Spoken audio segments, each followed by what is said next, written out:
Hello, I'm Scott Flowers with Cloud Ninjas, and today we're here to talk about Dell PowerEdge R210 Gen 2 server memory upgrades and how to properly install and configure the system.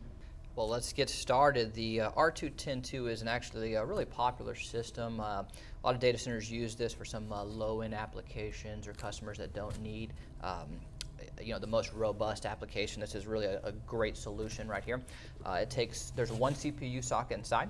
It takes Intel E3 1200 V1 or V2 series Xeon CPUs, or to a lesser degree, it also takes Intel Pentium G600 or G800 series, and it also takes Intel Celeron G400 series. But really what we recommend is using the E3 1200 V2 series, especially the E3 1200 40 V2 and the E3 1200 70 V2. Those seem to be the most popular CPUs that we see for this machine and what we recommend if you're building this out at your house. So that being said, let's get into the memory. There are 4 DIMM slots. It takes DDR3 memory. You can use speeds of 1066, 1333, 1600, or all the way up to 1866 megahertz. There's sizes of 1 gig, 2 gig, 4 gig, and up to 8 gigs. No, unfortunately, you cannot use 16 gigs in this machine, which means the max that you can do is 32 gigabytes via 4 8 gigs at 1866 megahertz. Another important note here is that it only takes one type of memory, and that is ECC Unbuffered, also known as a server UDIMM. It does not take regular desktop memory, it does not take ECC Registered, and it does not take load reduced. We hear that all the time. People especially want to put in ECC Registered. Unfortunately, it just does not accept it. So what you really need to make sure you use is ECC Unbuffered. We have a ton of it in stock here. We have a couple thousand 8 gigs actually right now, and that's the main thing that people load these with. So if you need any, definitely give us a ring. So let's go ahead and open it up. I'll show you how to properly configure the system and a little bit more about the inside. But before we do, I need to make sure I get my ESD gear on. I'll be right back.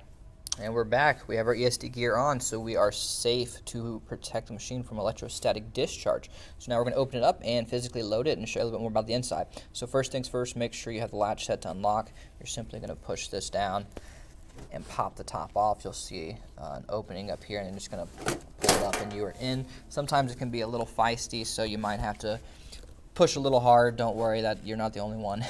All right, now that you're in, you will see that there are spaces for 2 hard drives. If you're curious on a storage standpoint, you can see our RAID controller back here.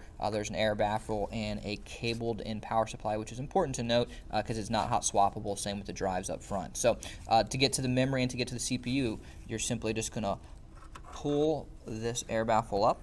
Very simple, and now you're in. So as we discussed, there's one CPU, which is a LGA 1155 socket, and there are 4 DIMM slots. This is important to note because you want to understand the memory channels and how to properly configure it. So as we said, one CPU, 4 DIMM slots, which means there are 2 memory channels and 2 DIMMs per memory channel. The memory channels start with the white DIMM slot that you see me pushing down right here. And Dell has labeled them, which makes it very nice. So this slot right here is the first DIMM slot. This slot right here is the second DIMM slot, and then you come back and you're at the third, then the fourth. So this is important to note. So let's just say you were only going to put in 2 8 gigs. You would want to put them in the 2 white slots. This is the proper way to have an even balance and even distribution across your memory channels. Obviously, I personally would recommend putting in 4 8 gigs and just getting up to 32 gigs and maxing it out, but it is important to note that if you were only putting in 2, you want to use these 2 slots. Okay, now we're going to go ahead and load it up. We're actually maxing this out for a local customer. We're putting in 32 gigs for him. First things that I like to do is I like to pop all these tabs open. Just make it a little bit easier so that when I'm putting memory in, I'm not fumbling around trying to do too much at once, and just make sure to make it easy on myself. So before we get going, I wanted to note right here, you will see there is a key this little notch right there. That key is very important because it prevents users from putting in the wrong type of RAM, and it also is important to note because on the motherboard itself, on these slots, there is a notch, so you have to make sure you line it up properly. If you flip it the wrong way, you could potentially damage the leads on the module, rendering the module broken, or you could even damage the motherboard slot and have to, or the DIMM slot, and potentially have to get a new motherboard. So none of these are things that people want, and so just simple things to do to make sure you're doing it proper. Okay. Now we're gonna go ahead and start loading it up. Again, if I were only loading one right here, if I were loading the two whites, but I'm gonna do the whole thing. So I actually like to start on the inside just because it's a little bit tighter over here. Now I want to note, okay, I have it all lined up proper. You'll see the module's in. I'm not holding it, it's in. It looks like it's in, it feels like it's in, but it's not actually properly seated. So you want to hear this click right here. You hear that click? On both sides, that means it is fully inserted. We hear, unfortunately, all too often, a customer will say that they have a bad module, and in fact, the module is just fine. It is that the DIMM itself is not seated properly. It's a common error. It happens to to novices and to experts.